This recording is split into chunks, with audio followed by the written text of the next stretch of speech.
దేవుని పిల్లలారా, మనం ఇలాగున ప్రతి వారము కూడా పునరుద్ధాన దినములో ఇలాగున కలుసుకొని దేవుని యొక్క వాక్యాన్ని ధ్యానించుకుంటూ ఎంతో క్షేమకరం, ఎంతో దీవెనకరం. ఇలాంటి కార్యక్రమంలో వాక్యాన్ని నేర్చుకునుట, వాక్యాన్ని బోధించుట, వాక్యంలో జీవించుట, 3 అంశాలు నెరవేర్చబడతాయి. మంచిది. వాక్యంలోనికి వెళదాం. నిర్గమాకాండము 31వ అధ్యాయం. నేను కొన్ని వచనాలు చదువుతాను, దయచేసి అందరూ చూడండి. మీ దైవ గ్రంథాలు తెరచి చూడండి. మరియు యెహోవా మోషేతో ఇట్లనెను, చూడుము, నేను యూదా గోత్రములో ఊరు మనవడును, ఊరు కుమారుడునైన బెసలేలు అను పేరు గల వారిని పిలిచితిని. విచిత్రమైన పనులను కల్పించుటకును, బంగారుతోనూ వెండితోనూ ఇత్తడితోనూ పనిచేయుటకును, పొదుగుటకై రత్నములను సానబెట్టుటకును, కర్రను కోసి చెక్కుటకును, సమస్త విధములైన పనులను చేయుటకును, జ్ఞాన విద్య వివేకములను, సమస్తమైన పనుల నేర్పును వానికి కలుగునట్లు వానిని దేవుని ఆత్మ పూర్ణిగా చేసి ఉన్నాను. మరియు నేను దాను గోత్రములోని అహీసామాకు కుమారుడైన అహోలియాబును అతనికి తోడుగా చేసింది. నేను నీకాజ్ఞాపించినవన్నీ చేయనట్లు జ్ఞాన హృదయులందరి హృదయములలో జ్ఞానము ఇచ్చి ఉన్నాను. ప్రత్యక్షపు గుడారమును, సాక్ష్యపు మందసమును, దాని మీదనున్న కరుణాపీఠమును, ఆ గుడారపు ఉపకరణములన్నిటినీ, బల్లను, దాని ఉపకరణములను, నిర్మలమైన దీపవృక్షమును, దాని ఉపకరణములన్నిటినీ, ధూప వేదికను, దహన బలిపీఠమును, దాని ఉపకరణములన్నిటినీ, వస్త్రములను, యాజకుడైన అహరోను యొక్క ప్రతిష్ఠిత వస్త్రములను, అతని కుమారుల వస్త్రములను, అభిషేక తైలమును, పరిశుద్ధ స్థలము కొరకు పరిమళ ధూప ద్రవ్యములను నేను నీకు ఆజ్ఞాపించిన ప్రకారముగా వారు సమస్తమును చేయవలెను. వీటన్నిటి గురించి ప్రసంగం కాదు కానీ ప్రియులారా, దేవుని యొక్క కార్యాలు పాత నిబంధన గ్రంథంలో ప్రత్యక్షంగా అక్షర రూపేణా కనిపిస్తూ ఉంటాయి ఈ కార్యాలు. అయితే ఇక్కడ మనకు కనిపించే వస్తువులు అన్నీ కూడా మన ప్రభు అయినటువంటి యేసుక్రీస్తుకి సూచన. ప్రతి వస్తువులు మన ప్రభు అయినటువంటి యేసుక్రీస్తు చూస్తాడు. ఇన్ని వస్తువులతోటి, ఇన్ని అలంకరణలతోటి ప్రభు చెప్పుతున్నది ఏమనగా, ఇన్ని చెప్పుకుంటా వచ్చి అలాగనే ఆ పని కొరకు కొందరిని నియమించి మొట్టమొదటిగా ఏమంటాడో చూడండి. 25వ అధ్యాయం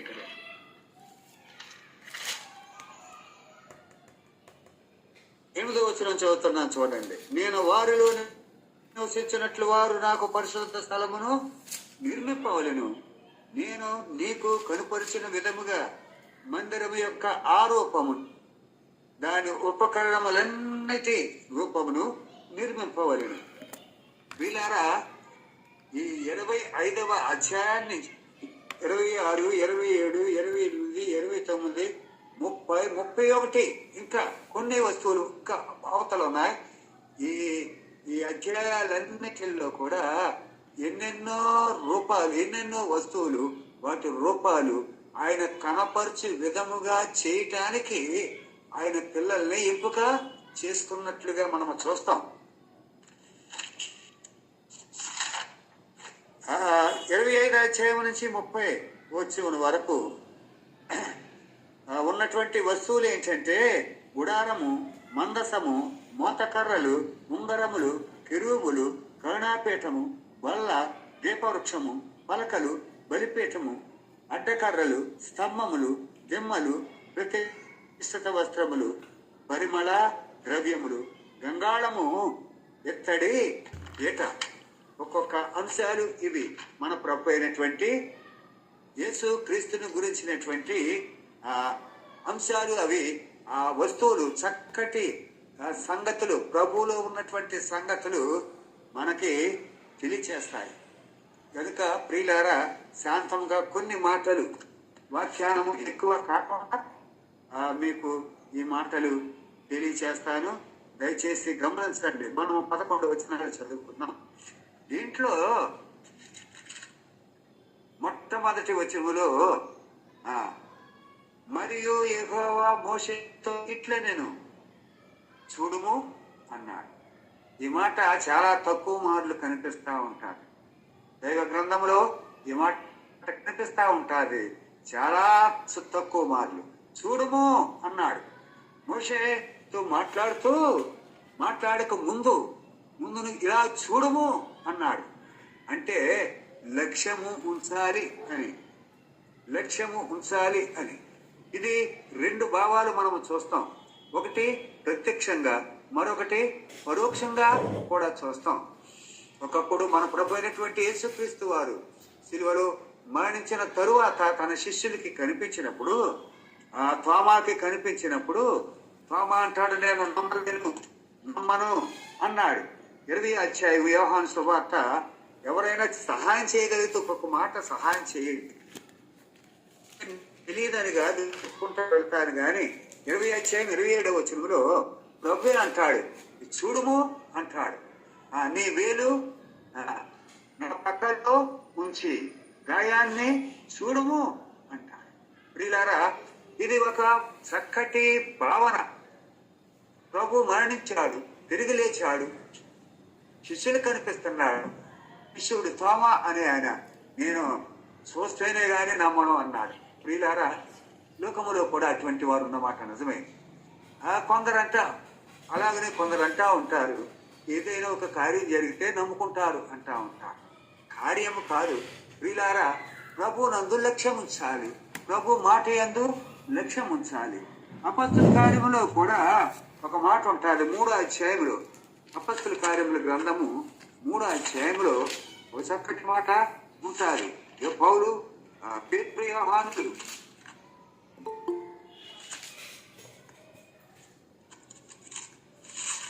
చదువుతారు ఎవరైనా? పేతురు, యోహానులు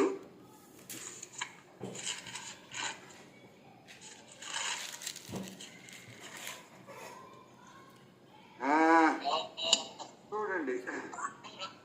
3. వాడు దేవాలయములోనికి వెళ్ళి వారిని భిక్షమడుగుటకు, మీరు సరే ఉండండి, నేనే చదువుతున్నాను చూడండి. వాడు దేవాలయంలోనికి వెళ్ళు వారిని భిక్షమడుటకు కొందరు ప్రతి దినము వారిని శృంగారము తన దేవాలయపు ద్వారము వద్ద ఉంచుచూ వచ్చేది. పేతురును, యోహానును దేవాలయంలో ప్రవేశించబోయినప్పుడు వాడు చూచి భిక్షమడుగగా పేతురు యోహానును వారిని తేరి చూచి మా తట్టు చూడమని. పేతురు, యోహానులు దేవుని యొక్క దాసులు. ఒక పిల్లవాడితో ఇక్కడ మంచి సంభాషణ జరుగుతూ ఉంది. దేవుని దాసులు దేవుని యొక్క వాక్యాన్ని మందిరములో కానీ ఒక గృహములోని కానీ వాక్యాన్ని బోధించేటప్పుడు మనము చక్కగా వారిని చూడాలి. ఏం మాట్లాడుతున్నారో చూడాలి, ఎలాగ మాట్లాడుతున్నారో చూడాలి. వాక్యం మాట్లాడుతున్నారా, లేకపోతే ఏమైనా కట్టుకథలు చెప్తున్నారా? ఇలాగున చూడటం అంటే గమనించటం, అంటే లక్ష్యం ఉంచటం. చూడండి 5వ వచనములో, వాడు వారి వద్ద ఏమైనా దొరుకునని కనిపెట్టుచు వారి యందు లక్ష్యం ఉంచేను. ప్రియులారా, దేవుని పిల్లలము లక్ష్యం ఉంచవలసినటువంటి వారము. దేవుని మాటల యందు లక్ష్యం ఉంచాలి, దేవుని యందు లక్ష్యం ఉంచాలి. దేవుక్తి నీతో మాట్లాడుతుండగా చక్కగా లక్ష్యం ఉంచి వినాలి. అది చూడుము అంటే ప్రభు కూడా మోషే అంటున్నాడు, చూడుము అన్నాడు. ప్రియులారా, మరి మరొక సంగతి ఏమనగా, ఆయన పిల్లలమైనటువంటి మనము దైవ గ్రంథం ధ్యానమందు ప్రతి విషయమును మనము పరిశీలించాలి, నిదానించాలి. సంగతులను జ్ఞాన క్రమముగా యోచించి మనం పూర్వకంగా దైవ జ్ఞానము పొందు నిమిత్తం విధేయత చూపవలను. దీన్ని చూడము అంటే వాక్యము పట్ల, దేవుని పట్ల, అలాగే మాట్లాడుతున్నటువంటి దోషని పట్ల మనము తేరి చూడాలి. అంటే లక్ష్యము చాలు. చూడము అయిన పిల్లలము. ప్రియులారా, వాక్యాన్ని కొంచెంసేపు అన్నగా చూస్తా, ఎలా చూస్తా, అడు చూస్తా, ఇటు చూస్తా కనకూడదు. నిదానించి చూడాలి. ఈ సంగతులు ఎన్నో, కానీ నేను త్వరగా కొన్ని విషయాలు చెప్పుకుంటా పోతా ఉంటాను. బెసలేలు పిలుపు కలిగినటువంటి వాడు, యూదా గోత్రికుడు, ఊరు మనవడు, ఊరు కుమారుడు. పూర్తి అడ్రస్ మనకు కనిపిస్తుంది ఇక్కడ. వ్యక్తికి పూర్తి అడ్రస్ మనం చూస్తున్నాం. బెసలేలుకు పూర్తి అడ్రస్ మనం చూస్తున్నాం. దేవుని పిల్లలము. ప్రియులారా, లోకానికి మనం ఎవరమో తెలియపరచాలి. లోకములో మన ప్రవర్తన, లోకములో మన నడవడిక, లోకములో మన మాట, లోకములో మన నడిపింపు ఒక ప్రత్యేకముగా ఉండాలి. ఇదిగో దీని యొక్క పూర్తి అడ్రస్ ఉంది ఇక్కడ. అలాగనే ఆయన పిల్లలమైనటువంటి మన అడ్రస్ కూడా అనేకులు ఎరిగి ఉండాలి. ఇది గొప్పతనానికి కాదు, మనము దేవుని పిల్లలమని ప్రియులారా మన చుట్టుప్రక్కల వారు గమనించాలి. మనము దేవుని పిల్లలము అని లోకం వాడు కూడా గమనించాలి. ఎందుకంటే ప్రభులో మనము జీవిస్తున్నాం. అందరిలా కాకుండా ప్రభులో మనము జీవిస్తున్నాం. ఇంకొక మాట ఏమంటాడంటే, మీరు చూస్తే ఆ 11 వచనాల్లో చూస్తే, బెసయేలు అను పేరు గలవాడు అనే మాట ఉంటాడు. బెసయేలు అనే పేరు గల వాడు, పేరు కలిగి ఉండుట. ప్రియులారా, లోకములో పేరు లేకుండా మనిషి ఎవరు కూడా ఉండరు. పేరు కలిగి ఉండాలి, తప్పక పేరు కలిగి ఉండాలి. ఇదిగో అపొస్తలుల కార్యములో ఒక ఆయన ఉన్నాడు. ఆయనకి 2 పేర్లు ఉన్నాయి. అపొస్తలుల కార్యముల గ్రంథము 16 అధ్యాయం తీయండి. అపొస్తలుల కార్యముల గ్రంథము 16 అధ్యాయం.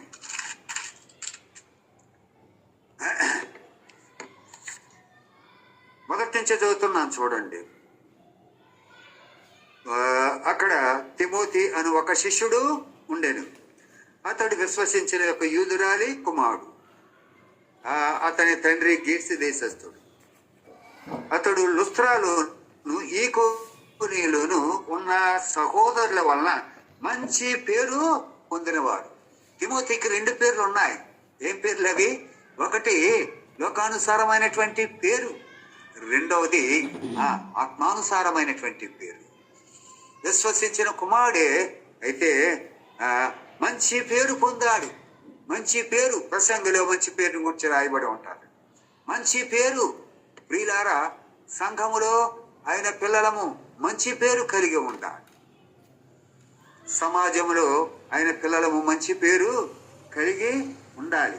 అది మనకి ఎంతో క్షేమకరం, ఎంతో దీవెనకరం. మంచి పేరు, మన పేరుతో పాటు మంచి పేరు. మన పేరు ఏదైనా పర్వాలేదు, కానీ మంచి పేరు కలిగి ఉండాలి. ఎందుకంటే మన ప్రభు మనలను రక్షించాడు, మనలను కడిగాడు, మనలను పవిత్రపరిచాడు, ఆయనలో జీవింప చేస్తున్నాడు. ఒక ప్రత్యేకమైనటువంటి జీవితం కలిగి ఉన్నాడు క్రైస్తవుడు. కావున ఆయన పిల్లలము మంచి పేరు కలిగి ఉండాలి. లూకా శుభవార్తలో 15 అధ్యాయంలో మీరు తీసి చూడండి, చదవనక్కర్లేదు. కానీ అక్కడ 3 ఉంటారు. తండ్రి 2 కుమారులు ఉంటారు. తండ్రికి పేరు లేదు, పెద్ద కుమారునికి పేరు లేదు, చిన్న కుమారునికి కూడా పేరు లేదు. కానీ ప్రియులారా, వారు ఆస్తి కలిగినటువంటి వారు, ఐశ్వర్యము కలిగినటువంటి వారు, లోకములో ఎంతో విలువైనటువంటి వారు. కానీ వారికి ఏమి లేదు, పేరే లేదు. ఒక రకంగా వారి పేర్లు వ్రాయబడలేదు.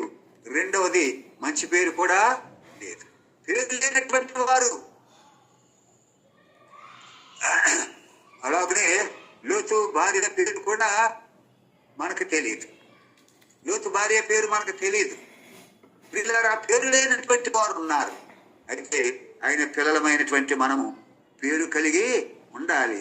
అది మనకెంతో క్షేమకరం, ఎంతో దీవెనకరం. ఒకప్పుడు మన ప్రభు కూడా అలాగనే పిలువబడ్డాడు. యోహాను శుభవార్త 19వ అధ్యాయంలో ఇదిగో ఈ మనుష్యుడు అన్నాడు లాతు. ఇదిగో ఈ మనుష్యుడు. మనుష్యుడు పేరు లేకుండా పిలువబడ్డాడు. ఈ మనుష్యుడు ఆయన మనుష్యుడిగా ఈ లోకములోనికి వచ్చాడు. శరీరాన్ని ధరించుకొని, రక్త మాంసాలు ధరించుకొని ఈ లోకములోనికి వచ్చాడు. పేరు కలిగినటువంటి వాడే. ప్రియులారా, మనుష్యుడిగా వచ్చాడు. అక్కడ గుర్తింపు. మనుష్యుడు. ఈనాడు మనుష్యుడిగా జీవించడం లేదు.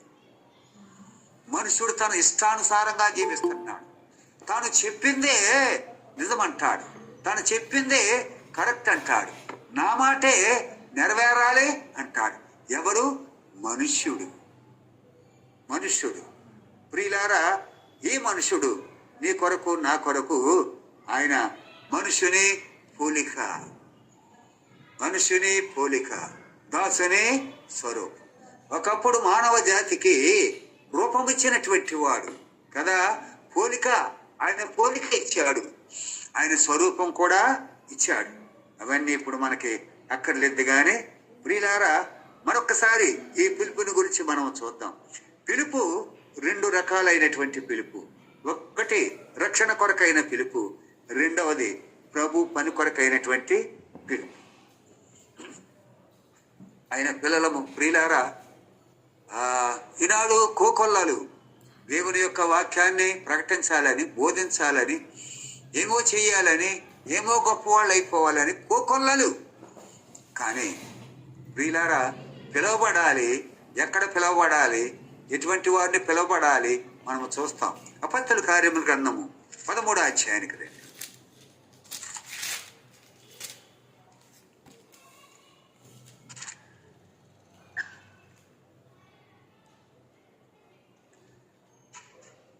అధ్యాయము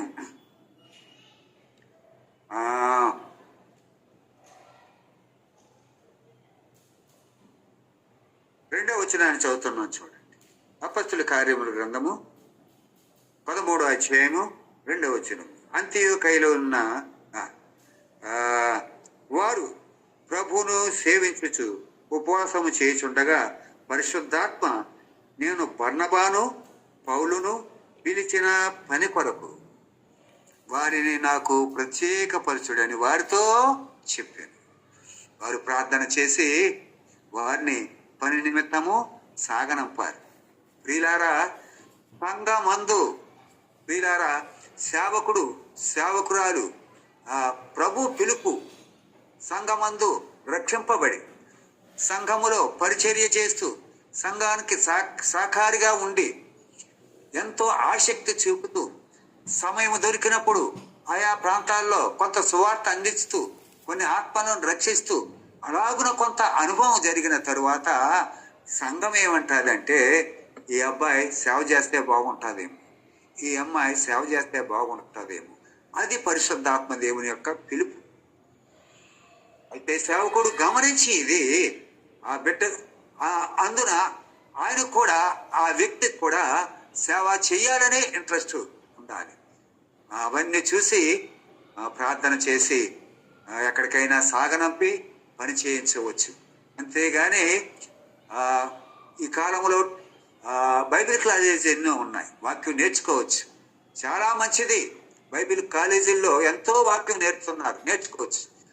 బైబిల్ ట్రైనింగ్ అయినంత మాత్రాన సేవకుడని కానీ సేవ చెయ్యాలని కానీ దైవ గ్రంథం చెప్పలేదు. ఎక్కడా కూడా అలాగునా లేదు. వాక్యాన్ని నేర్చుకోవచ్చు. గొప్ప గొప్ప థియరిస్టులు ఉంటారు కాబట్టి, చక్కగా నేర్పుతారు కాబట్టి వాక్యాన్ని నేర్చుకోవచ్చు. అయితే పిలుపు కలిగితే, పిలుపు ఉంటే ప్రభు పిలిస్తే సేవ చెయ్యాలి. ముందుకు వెళ్ళిపోదాం ప్రియులారా. 6వ వచనాన్ని చూడండి. నిర్గమకాండములో 31వ అధ్యాయంలో 6వ వచనాన్ని చూడండి.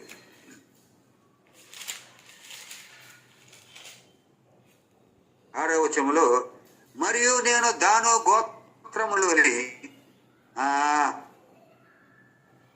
అహీసామాకు కుమారుడైన అహోలియాబును అతనికి తోడుగా చేసింది. ఆ మాట గమనించండి. ద్వారా ఎవరటీతుడు? దాను గోత్రపు వాడు. దాను గోత్రపు వాడు. ఆయన పిల్లలు ఇక్కడ గమనించవలసింది ఏంటంటే, బెసలేలు యూదా గోత్రపు వాడు. యూదా గోత్రపు వాడు. యూదాలో నుంచే, ఆ గోత్రంలో నుంచే దేశాన్ని పరిపాలించేవారు అందరూ కూడా రాజులు వచ్చారు. అయితే దాను గోత్రంలో నుంచి, దాను గోత్రానికి యూదా గోత్రానికి ఎంతో ఎంతో తేడా ఉన్నట్లుగా మనము చూస్తాం. చూడండి ఒకసారి.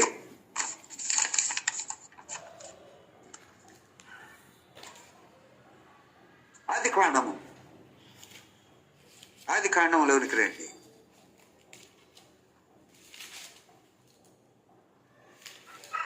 నలభై 49వ అధ్యాయం.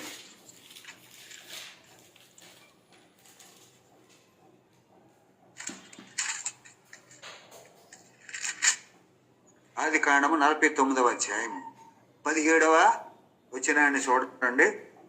17వ వచనం. దాను త్రోవలో సర్పముగాను దారిలో కట్లపాముగాను ఉండును. ప్రియులారా, తండ్రి యాకోబు దీవించినప్పుడు దాను పరిస్థితి ఇలాగనే ఉంది. ఎంత భయంకరమైనటువంటి పరిస్థితి. ఎలాగున్నాడట? దాను గోత్రికులు ఎలాగున్నారు? త్రోవలో సర్పముగా ఉన్నారు, దారిలో కట్లపాముగా. ఈ రెండు డేంజరస్సే. ఎంత భయంకరం. కానీ మోషే దీవెనలు ద్వితీయోపదేశ కాండానికి రండి. ద్వితీయోపదేశ కాండంలో దాను గోత్రం ఎలాగున్నది? దాను సింహపు పిల్ల, అది పాషాను నుండి దుమికి. సింహపు పిల్ల, సింహము రాజుకు సూచన. ఇక్కడ ఒక ఉందాతనం వచ్చింది.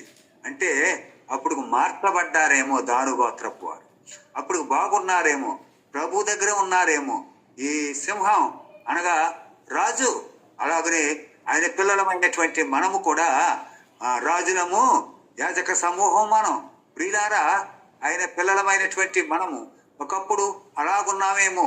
ఒకప్పుడు కట్లపాముల, ఒకప్పుడు త్రాసుపాముల దారిలో ఉన్నామేమో. ఇతరులను కాటేస్తున్నామేమో, ఇతరులను పాడు చేస్తున్నామేమో. అయితే ఇప్పుడైతే ఆయన సన్నిధిలో ఉన్నాం. ఇప్పుడైతే ఆయన సన్నిధిలో ఉన్నాం. ప్రియులారా, ఆయన మాటలు వింటున్నాం. ఇతరులకు మేలుకరంగా ఉన్నాం. అలాగనే దాను గోత్రపు వారు చక్కగా ఉన్నట్లుగా మోషే దీవెనలో మనము చూస్తున్నాం. ప్రియులారా, వీరిద్దరూ కలిసి పనిచేయుట చిత్రం కదా. అప్పుడప్పుడు మనము చూస్తాం. నేను సేవకులను విమర్శించడం లేదు, కానీ గొప్ప సేవకులు అనబడినటువంటి వారు చిన్న సేవకులతో కలిసి పని చేయడానికి ఇష్టపడరు. అక్కడక్కడ నేను చూశాను కాబట్టి చెప్తున్నా. ఫలానా ఆయన ఏతనం మీ పక్కనంటే పెదవి ఇరుతూ ఉంటారు. ఆయన ఎంత అన్నట్టుగా. ప్రియులారా, దేవుని పిల్లలు సంగతులను గ్రహించకపోతే చెప్పవలసినటువంటి వారే, సరిచేయవలసినటువంటి వారే తప్పటడుగు వేస్తే అది చాలా బాధాకరమైనటువంటి సంగతి. ఒకప్పుడు మన ప్రభు మత్తయి సువార్త చూడండి, 14వ అధ్యాయం. మత్తయి సువార్త 14వ అధ్యాయం.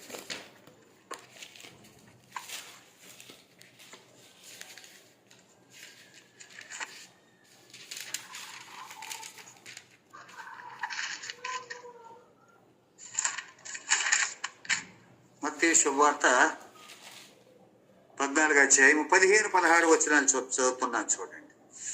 సాయంకాలం అయినప్పుడు శిష్యులు ఆయన యొద్దకు వచ్చి, ఇది అరణ్య ప్రదేశము, ఇప్పటికే ప్రొద్దు పోయిను, ఈ జనులు గ్రామంలోనికి వెళ్ళి భోజన పదార్థములు కొనుక్కొనుటకై వారిని పంపి వేయమని చెప్పాను. ఇక్కడ కాదు, మరొక చోట చూడండి.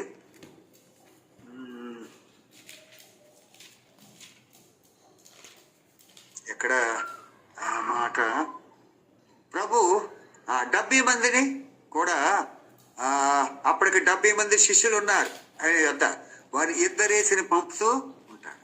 ఇద్దరు వీళ్ళారా, ఇద్దరు అనే మాట ప్రసంగిలో చాలా విలువైనటువంటి మాటగా వ్రాశాడు ఆ ప్రసంగి అయినటువంటి సొలొమోను గారు. ఇద్దరు వలన లాభమేంటో తేటగా రాశాడు. ఇద్దరు వలన క్షేమం, ఇద్దరు వలన ధైర్యం, ఈ సంగతులన్నిటిని కూడా ఆయన తేటగా రాశాడు. అలాగనే దైవ గ్రంథములో కూడా ఇద్దరిని మనం చూస్తాం. నేను చెప్పేస్తాను, తర్వాత చూసుకోండి. నిర్గమాకాండం 6వ అధ్యాయంలో మోషే అహరోనులు ప్రజలను నడిపించినటువంటి వారిగా మనం చూస్తాం.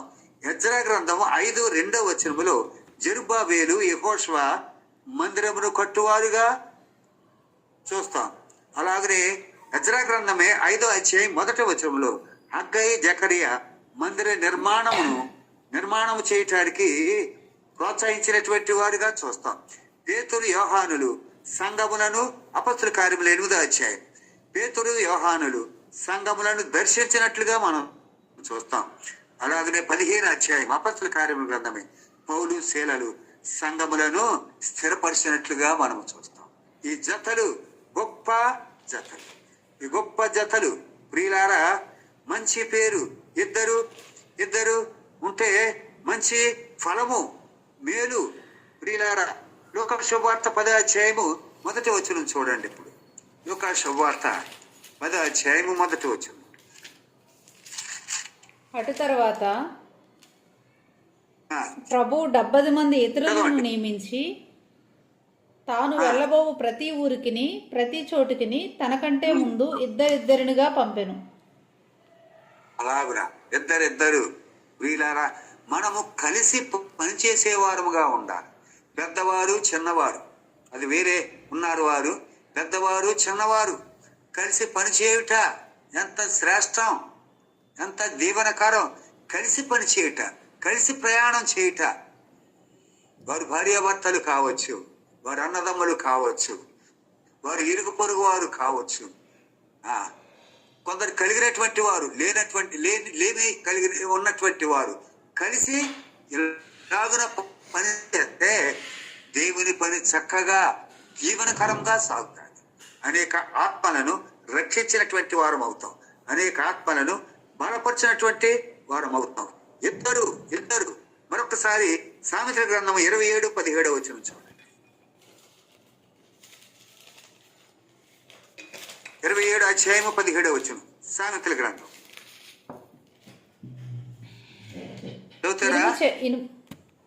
ఇనుము చేత ఇనుము పదునగును, అట్లు ఒకడు తన చెలికానికి వివేకము పుట్టించును.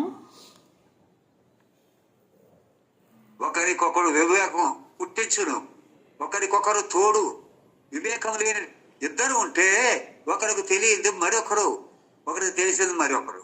ఇలాగున ఒకరినొకరు పురుగొల్పుకుంటూ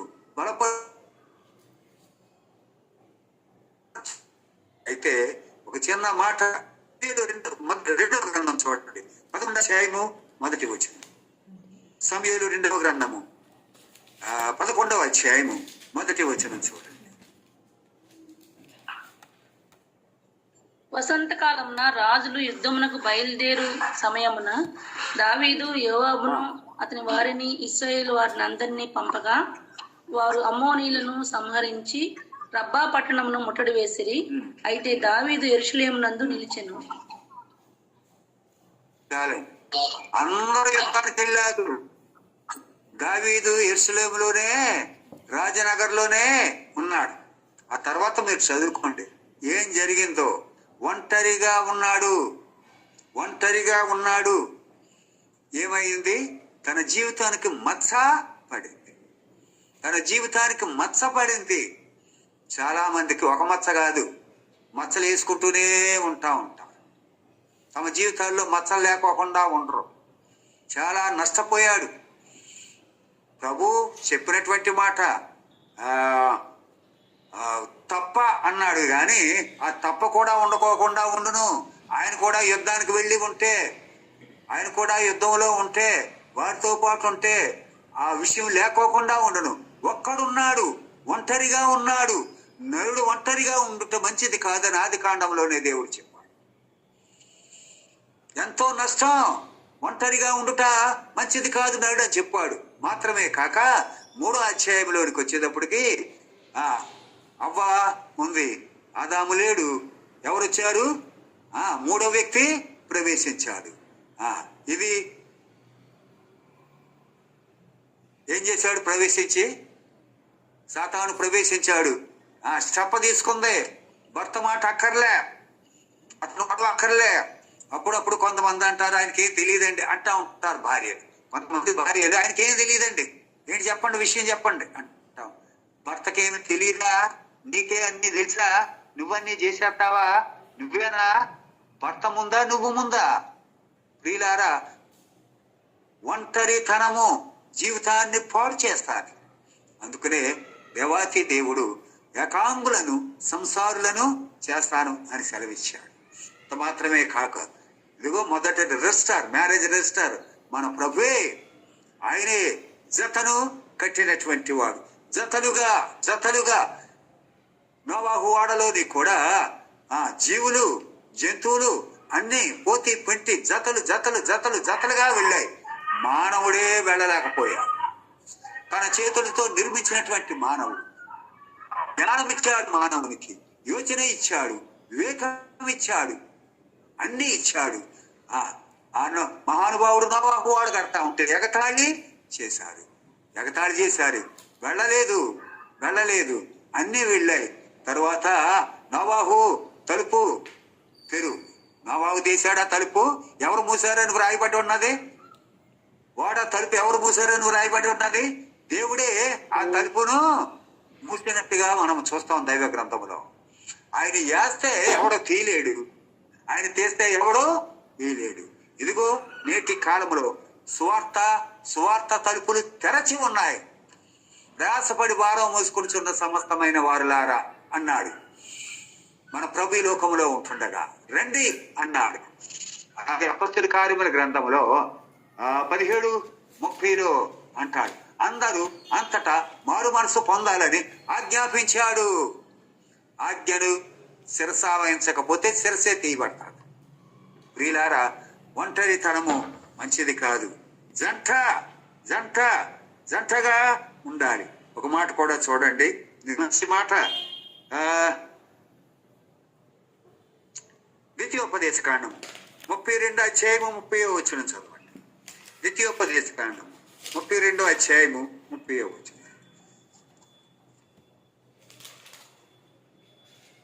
తమ ఆశ్రయదుర్గము వారిని అమ్మివేయని ఎడల, యెహోవా వారిని అప్పగింపని ఎడల, ఒకడు ఎట్లు 1000 మందిని తరుమును, ఇద్దరు ఎట్లు 10,000 మందిని పారదోలుదురు.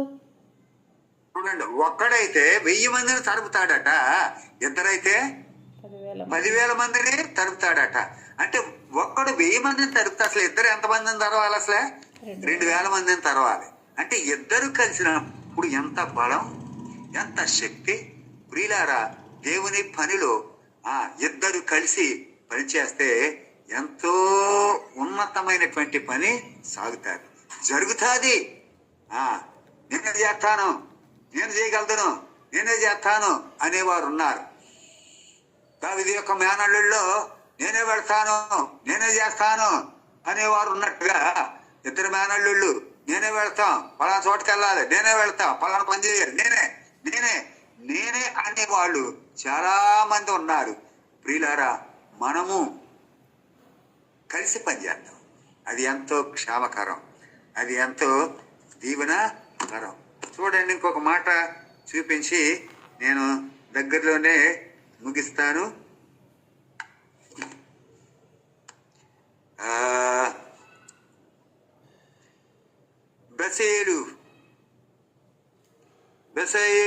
బెసలేలు అనే పేరు కదా, దీనికి అర్థం ఎవరో ఒకరు చెప్పినట్లుగా, ముందు ఈ పాఠాలు అందించినటువంటి వారు చెప్పినట్లుగా విన్నాను.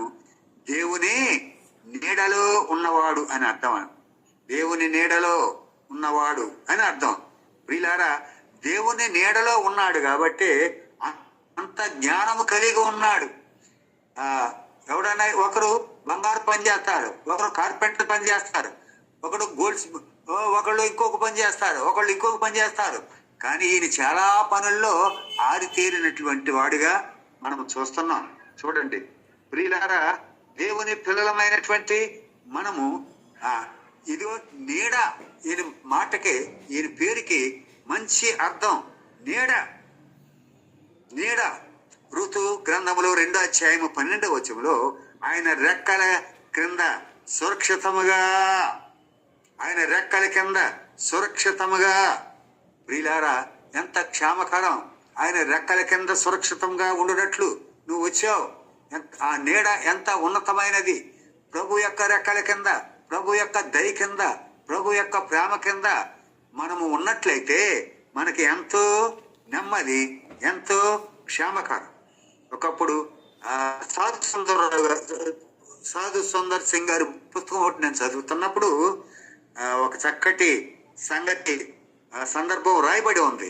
అదేంటంటే, ఆయన సాధు సుందర్ సింగ్ గారు ఎక్కడికో వెళ్తున్నారట. అది అడవి ప్రదేశం అట.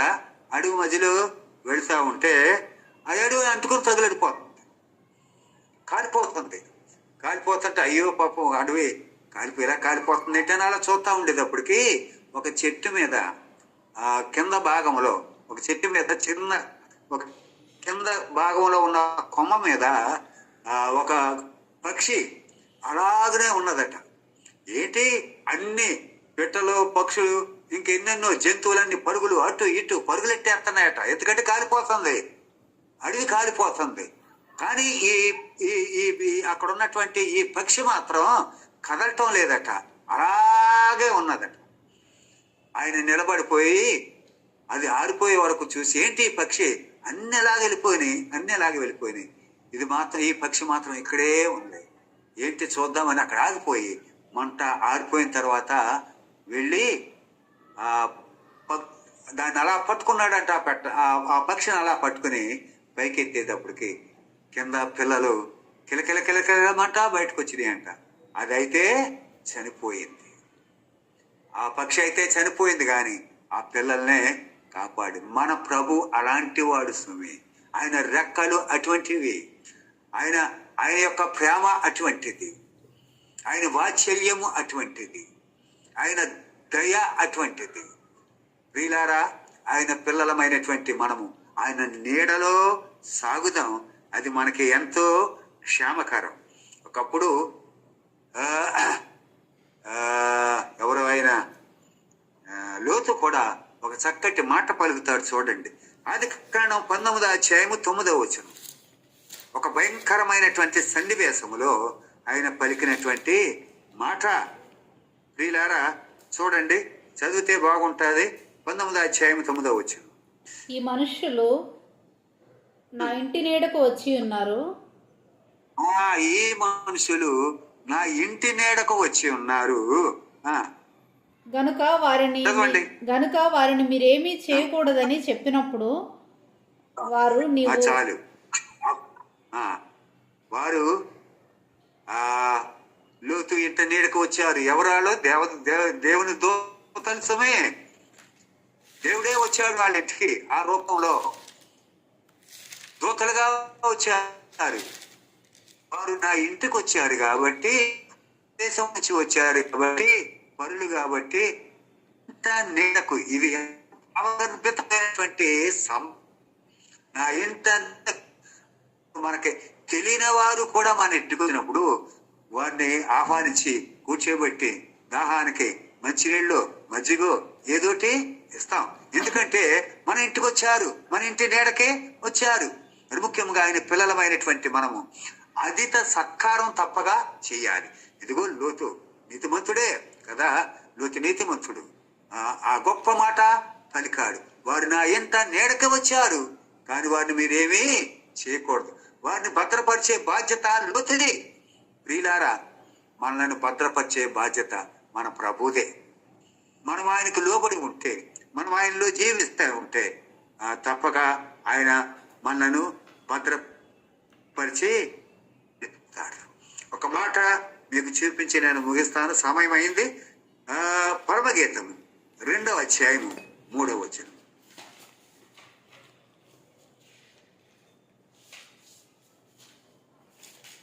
చదవండి ఎవరైనా.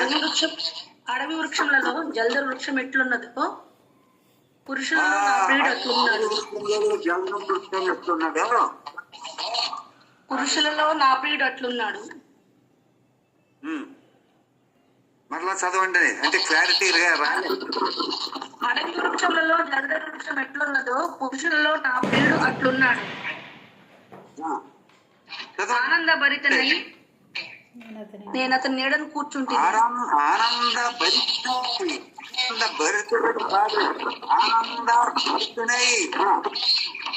నేను అతని నీడను కూర్చుంటే అతని ఫలము నా జిహ్వాకు మధురము. అతని నీడను కూర్చున్నాను. ఎవరేళ్ళిద్దరు? ఎవరేళ్ళిద్దరు? మన ప్రభు అయినటువంటి యేసుక్రీస్తు, తరువాత భర్తినై అన్నది ఎవరు? సంఘం. అక్కడ వాళ్ళిద్దరూ సొలొమోను, షూలమ్మితి. అయితే సొలొమోను మన ప్రభు అయినటువంటి యేసుక్రీస్తుకి సూచన, షూలమ్మితి సంఘానికి సూచన. మన సంఘము ఆయన నీడలో ఉండాలి. సంఘము ఆయన క్రమములో జీవించాలి. సంఘము ఆయన వాక్యములో జీవించాలి.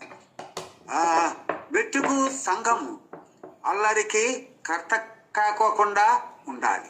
ఆయన నీడలో సాగాలి, క్రమముగా సాగాలి, వాక్య క్రమంలో ఉండాలి. దేవుని పిల్లలు ఈనాడు తమ ఇష్టాన్ని నెరవేర్చుకుంటానికి చూస్తున్నారు. తమకు నచ్చింది చేయాలంటున్నారు. పర్లేదు ఇలా చేసేయండి సరిపోద్ది అంటున్నారు కొందరు ఇలా కూడా అంటూ ఉంటారు. పర్లేదు ఏం చేస్తామంటే ఇలా చేసేయండి. ఆయన కాదంటున్నారు. ఆయన కాదంటే యేసు ప్రభు మాట మీరు పక్కన పెట్టి ఆయన మాట చేయండి. ఈనాడు పరిస్థితులు అలాగున్నాయి. కానీ సంఘం తిరిగినటువంటి దైవజనులు, వాక్యం తిరిగినటువంటి దైవజనులు, ఆయన నీడలో ఉన్నటువంటి దైవజనులు అలాగున చేయరు. ఆ నడుపుదల కాదు, ఆ నడిపింపు శ్రేష్టం కాదు, ఆ నడిపింపు దీవెన కాదు, ఆ నడిపింపు మాదిరి కూడా కాదు. ఎవరు ఇష్టానుసారంగా వారు చేస్తే ఎవరికి ప్రయోజనం తల్లి? ఎవరికి లాభం? ఎవరికి క్షేమం? ఎవరికి దీవెన? ప్రియమైనటువంటి సంఘమా, క్రమము తప్పకూడదు. సంఘానికి క్రమం ఇచ్చాడు. జాగ్రత్తగా దేవుని పిల్లలమైనటువంటి మనము అపొస్తలుల కార్యముల గ్రంథం అలాగనే పత్రికలు చక్కగా ధ్యానించాలి. ధ్యానిస్తే సంఘం ఎలాగో అక్కడ ఉన్నప్పుడు ఉన్నటువంటి సేవకులు ఎలాగ నడిచారో, ఎలాగున ప్రకటించారో, ఎలాగున ఖండించారో, ఎలాగున సంఘాలు ఎలాగున స్వార్థ ప్రకటించారో, వారు రక్షింపబడినటువంటి వారు ఎలాగున బలపరిచారో, సంఘాలు ఎలా నిర్మితమయ్యాయో, సంఘాలు ఎలా సాగిపోయాయో మనకు తేటగా కనిపిస్తాయి. మీకు ఆ మాటలు తక్కువే చూపించాను. పేతురు, యోహానులు సంఘాలను దర్శించారు. పౌలు మరొక శీల ఏం చేశారు? సంఘాలనే స్థిరపరిచారు. నాడు సంఘాలు స్థిరత లేవు. సంఘాల్లో స్థిరత లేదు. సంఘాలు స్థిరత కాదు, సంఘాల్లో విశ్వాస స్థిరత లేదు. వాక్యానికి వ్యతిరేకులుగా ఉంటున్నారు, నియమాలకి వ్యతిరేకులుగా ఉంటున్నారు. ప్రియమైనటువంటి సహోదరులారా, మీ అందరూ కూడా సంఘాల్లో ఉన్నమాట వాస్తవం.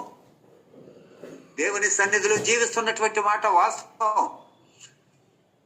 ఆ సంఘాలు క్రమములో ఉన్నవా? నియమ ప్రకారముగా పేతురు తిమోతిని హెచ్చరిస్తున్నాడు. అప్పుడైనటువంటి పౌలు నియమ ప్రకారంగా పోరాడు అంటున్నాడు. నియమం తప్పకూడదు. దొంగాట ఆడకూడదు, మోసపాట ఆడకూడదు. ప్రియులారా, నియమ ప్రకారముగా ప్రభువులో సాగాలి, నియమ ప్రకారముగా దేవునిలో జీవించాలి, నియమ ప్రకారముగా సంఘములో నడవాలి. ఇదిగో సహోదరి, అతను నీడను, ఆయన నీడలో మనం ఉన్నాం. మన ప్రభు నీడ ఉన్నతమైనటువంటిది, శ్రేష్టమైనటువంటిది. ప్రియులారా, ఆయన పిల్లలమైనటువంటి మనము బెసలేలును చూసి కొన్ని విషయాలు ఇలాగురా, కొన్ని విషయాలు, ఇంకా ఇది చాలా పెద్ద పాఠం. ఒక్కొక్క మాట 11 వచనాల్లో ఉన్నటువంటి మాట. మరి ఒక జాబితా కూడా ఉంది. జ్ఞానము కలిగినటువంటి వారు కూడా ఉన్నారు. అంటే ఇక్కడ 2 సేవకులు అనుకోండి, 3వ వారు ఎవరున్నారు? విశ్వాసులు కూడా ఉన్నారు. అందరూ కలిసి, మీకు ఈ వచనాలన్నీ చూపించలేదు కానీ ఇప్పుడు అందరూ కలిసి ప్రభు పని చేయవలసినటువంటి వారు. జ్ఞాన హృదయాలను అందరినీ కూడా జ్ఞానంతో నింపాను అంటాడు. అందరూ పని చేయాలి. సేవకులే కాదు, పెద్దలే కాదు, పరిచారకులే కాదు, విశ్వాసులు అందరము కూడా దైవ కార్యాన్ని జరిపించాలి. అది క్రమంగా ఉండాలి. మన క్రమం కాదు, దేవుని యొక్క క్రమం. ఆయన పిల్లలమైనటువంటి మనము ప్రియులారా, ఒక సహోదరుడు ఏ గోత్రం ఏంది? యూదా గోత్రపు లో నుంచి వచ్చినటువంటి బెసలేలు ఉన్నతమైనటువంటి కార్యాలు చేస్తున్నాడు, ఉన్నతమైనటువంటి పని చేస్తున్నాడు. సంఘమందు ఆయన పిల్లలమైనటువంటి మనము అలాగున చేయలేమా? అలాంటి పని మనం చేయలేమా? ఎంతో పని ఉంది లోకములో, దేవుని పని ఎంతో ఉంది.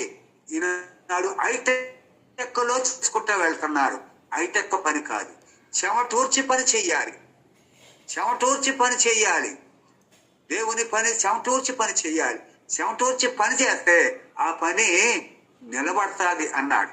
మీకు ఇప్పుడు ఎవరన్నా అక్కర్లేదు కానీ ప్రియులారా, నిలబడే పని చెయ్యాలి, స్థిరమైనటువంటి పని చెయ్యాలి, బండ మీద కట్టే పని చెయ్యాలి. సూచక్రియల మీద కట్టే పని కాదు, అద్భుతాల మీద కట్టే పని కాదు. ప్రియులారా, ప్రభు మీద అనగా వాక్యం మీద దేవుని సంఘాన్ని నిర్మాణము చెయ్యాలి. ఇదిగో ఇక్కడ గొప్ప నిర్మాణములో పాల్గొన్నారు 3 2 ప్రత్యేకమైనటువంటి వ్యక్తులు మాత్రమే కాక జ్ఞాన హృదయులందరూ కూడా పాల్గొన్నారు. అలాగనే సంఘములు సేవకులు మాత్రమే కాదు, పెద్దలు మాత్రమే కాదు, విశ్వాసులందరూ కూడా ఏకమై ప్రభు పనిని ముందుకు నడిపించవలసినటువంటి వారమై ఉన్నాం. ప్రభు ఈ మాటలు మనందరికీ బహుగా దీవించునుగాక.